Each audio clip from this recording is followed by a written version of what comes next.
Баршаңызға қайырлы күн, менің каналыма қош келдіңіздер. Бүгін пицца дайындаймыз. Бұл оригинал рецепт, кетчуп майонезсіз дайындалатын пицца. Ең алдымен тестасын дайындап аламыз. Бұл видеода 5 пиццаға қамыр еленеді.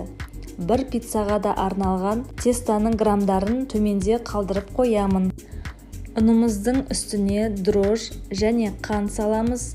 Бөлек жеріне тұзды салып, үстіне жылы су құйып, қамырымызды жақсылап илейміз.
Үстіне оливки майын құйып, қаттылап басып, жақсылап илеп аламыз. Растительный май құюға болмайды, тек оливки майын құйыңыздар.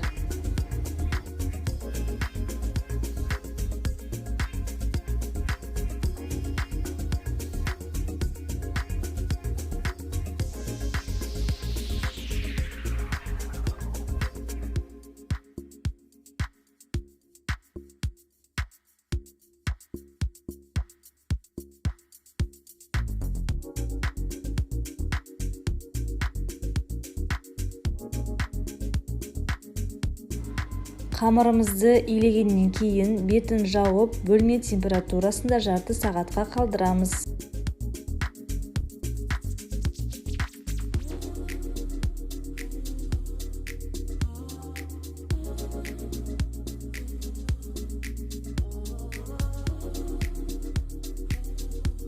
Ашыған қамырымызды 5 бөлікке бөлеміз. Бір бөлігі 270-280 граммнан шығады.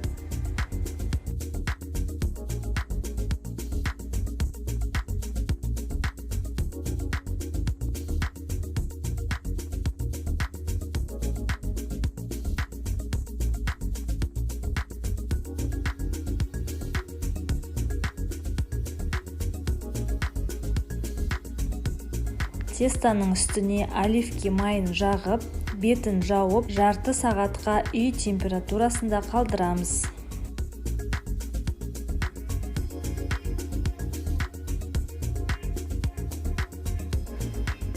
Тестамыз көтерілгенше ең оригинал соус дайындаймыз.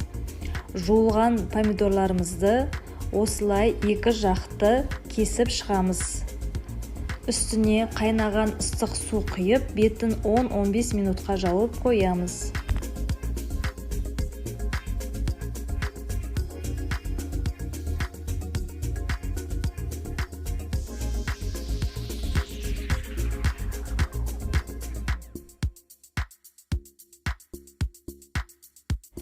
Помидорлардың қабығын аршып, блендерден еземіз.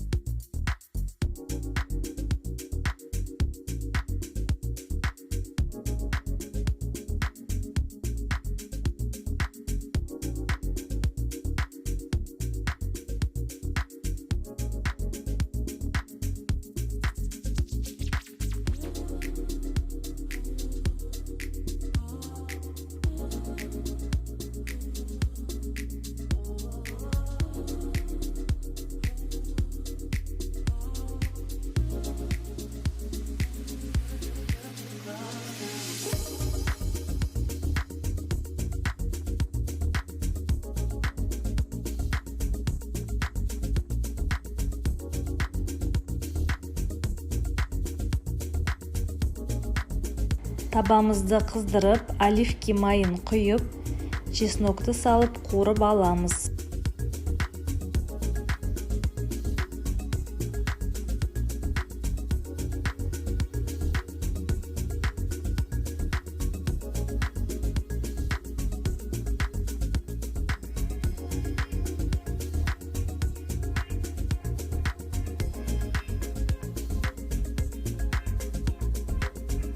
Чеснок қуырылғаннан кейін үстіне езілген помидорды салып, үстіне тұз, сладкий паприка, орегано салып, суы тартылғанша баяу отта қайнатамыз.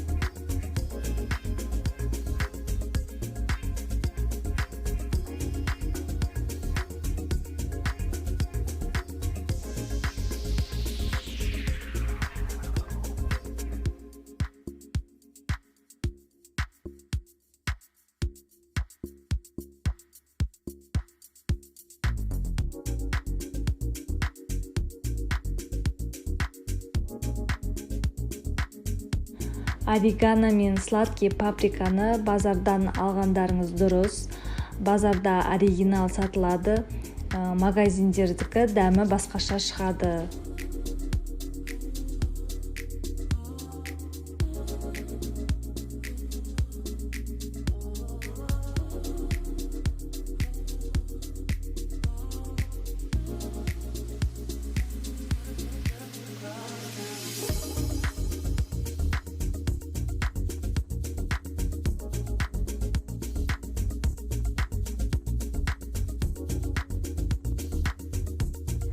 Пиццамыздың қамырын жаямыз, пергаменттің үстіне тестамызды қойып, жайып аламыз.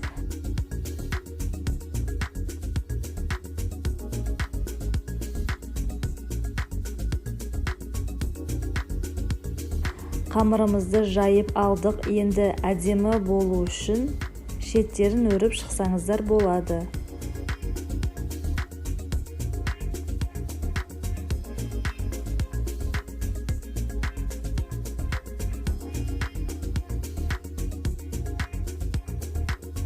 Әр пиццаға 3 ас қасық соустан жағып шығасыздар.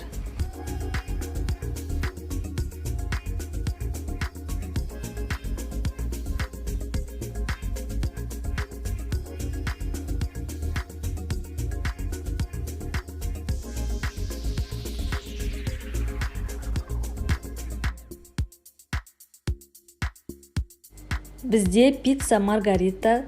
Соустың үстіне 100-150 грамм сырымызды салып, үстіне помидорларымызды қойып шығамыз. Тек сырмен жасасаңыздар да болады.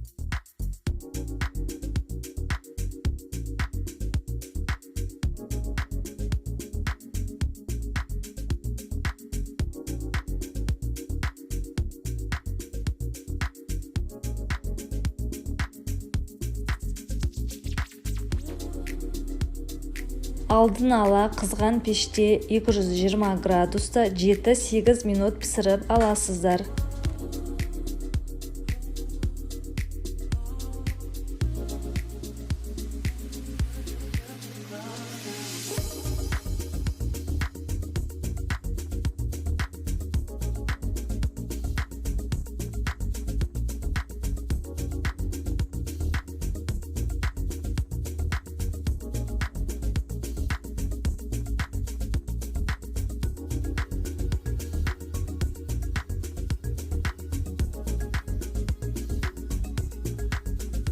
Пиццалар жұмсақ, дәмді болып шығады. Міндетті түрде жасап көріңіздер. Менің каналыма тіркеліп, лайк басуды ұмытпаңыз. Ас болсын.